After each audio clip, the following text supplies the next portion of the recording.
प्रियजनों, इतना आनंदित श्री सुदामा जी को प्रसंग श्री सुखदेव जी महाराज ने श्रवण करायो आनंद युक्त। तदोपरांत में श्री सुखदेव जी महाराज कुरुक्षेत्र की लीला का वर्णन किए हैं। सब राजा महाराजा द्वारकाधीश सब ब्रजवासी जन ब्रजभक्त सब कुरुक्षेत्र में गए तीर्थ करने के लिए सूर्य ग्रहण के समय। तो वह समय पे श्री ठाकुर जी और श्री स्वामी जी ब्रजवासी सब एक दूसरे से मिले। द्रौपदी जी ने भगवान की सब पत्नियों से पूछी कि आपको भगवान कैसे मिले, तो सबने अपने अपने भाव बताए। 9 प्रकार की भक्ति बताई कि नवदा भक्ति सो हम 9 को श्री ठाकुर जी प्राप्त हुए। 8 पटरानी ने अष्ट भक्ति बताई और जो 16,100 है गई उन्हें एक भक्ति ऐसे प्रकार करके 9 प्रकार की भक्ति को वर्णन किया। और ये कुरुक्षेत्र को स्थान तो या जगह पे श्री ठाकुर जी ने श्री रुक्मणी जी को अहंकार 3 बार चोड़ कियो। श्री राधा जी से परीक्षा कराएगा, रुक्मणी जी की परीक्षा हो गई या कुरुक्षेत्र की लीला में। मेरे प्रियजनों, जब रुक्मणी जी से बार बार ठाकुर जी से ये कहती कि आप उनको वाको श्री राधा को स्मरण क्यों करते रहो, तो बोले मेरी राधा जैसी कोई है ही नहीं। ठाकुर जी कहते हैं तो बोले रुक्मणी जी के मन में विचार आता कि अगर एक बार राधा मुझ को मिल जाए, मेरी राधा से सामना हो, तो मैं बताऊं कि मैं भी कछु हूं। ऐसे रुक्मणी जी के मन में भाव आते।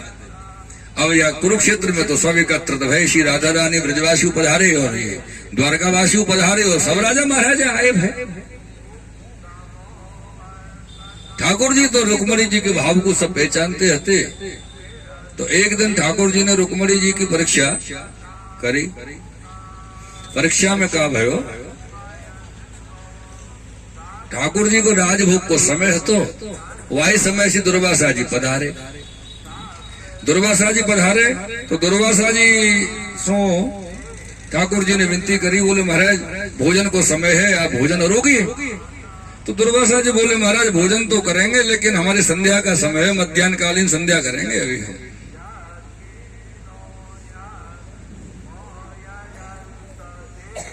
मध्याह्न कालीन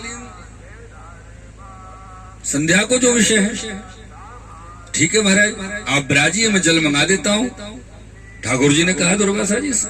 तो दुर्वासा जी बोले जल तो मंगाएंगे महाराज श्री द्वारकाधीश प्रभु, लेकिन स्मरण रहे जल हमारे ही पात्र में आना चाहिए। आपके पात्र में जल से आए हुए हम संध्या नहीं करेंगे। ठाकुर जी बोले जैसी आज्ञा, आप अपना पात्र दे दो। और ठाकुर जी ने रुक्मणी जी को बुला लिया। रुक्मणी जी आइए दुर्वासा जी की सेवा कीजिए। बोले हाँ महाराज आदेश कीजिए। बोले हमारे पात्र में हमारी संध्या के लिए जल लेकर के आना है। ठीक है ले आए। जल लाना था सरोवर से, जहाँ जो तीर्थ है वहां से लेके आना था।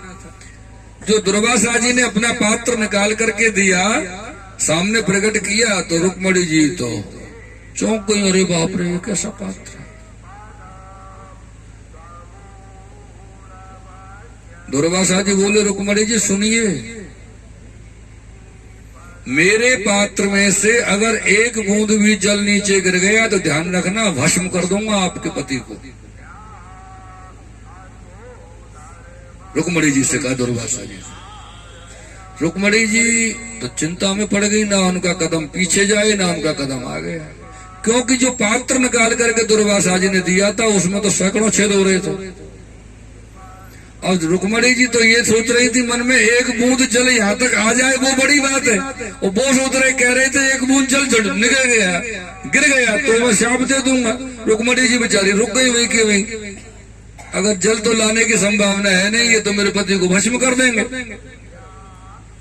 तो ठाकुर जी बोले क्या हुआ रुक्मणी जी? बोले महाराज ऐसी शर्त रख दी है इन्होंने, जल कैसे आएगा, इसमें तो सैकड़ों छेद हो रहे हैं। बोले आप जल लेके आती हो या नहीं? रुक्मणी जी बोली नहीं जाऊंगी, नहीं तो मेरे पति को भस्म कर देंगे ये तो। ठाकुर जी ने एक सेवक से कहा कि जाओ हमारे प्रिय तमाशे राधा जी को बुला के लाओ। वो गए, बोले आपको द्वारकाधीश ने स्मरण किया है। राधा जी आए, बोले द्वारकाधीश आज्ञा। बोले ये पात्र ले जाओ, दुर्वासा जी का जल लेकर के आओ, संध्या करनी है, देर हो रही है उनको। तो बोले ठीक है महाराज जो आज्ञा आपकी। वो पात्र लेकर के चले, रुक्मणी जी ने हाथ पकड़ लिया। बोले बाबरी हो गई हो आप, आपका तो कुछ नहीं जाएगा, मेरा पति मर जाएगा। ये पात्र को आप संभालो, इसमें देखो कितने छेद हो रहे हैं, और शाप दिया है कि एक बूंद जल नीचे गिर गया तो आपके पति को भस्म कर दूंगा, ऐसे चेतावनी दी है उन्होंने पहले ही, हमको शाप दे देंगे वो। राधा जी ने रुक्मणी जी से कहा, बोले महारानी जी क्षमा कीजिएगा, लेकिन ये जिम्मेदारी मेरी नहीं है, ये जिम्मेदारी मेरी नहीं है। अगर भस्म होना होगा तो जल गिरेगा, भस्म नहीं होना होगा तो जल नहीं गिरेगा। ये जिम्मेदारी उनकी है, मेरी जिम्मेदारी है उनकी आज्ञा का पालन करना। बात खत्म हो गई। यही तो विश्वास की बात है, यही तो समर्पण का, प्रेम का प्रतीक है, स्वरूप है। रुक्मणी जी ने कहा, अरे आज तो मेरे विश्वास में कमी आ गई, मैं हार गई। रुक्मणी जी हार गई शर्त। पर रुक्मणी जी के मन में विचार ये आया कि अगर एक मौका और मिल जाए तो फिर देखती हूं राधा को हरा के छोड़ूंगी। ठाकुर जी बोले, चिंता क्यों करती हो, अपने मन में विचार किया। ठाकुर जी ने आज शाम को ही लो। शाम को शयन भोग के पश्चात में ठाकुर जी को गरम गरम दूध अरोगाने के लिए रुक्मणी जी पधारी। बोले महाराज दूध अरोगिए। दूध एकदम गरम गरम था। तो ठाकुर जी ने कहा, रुक्मणी जी आज हमारा ऐसा मन है कि आप अपने हाथ से ये दूध श्री राधा जी को पिला के आए।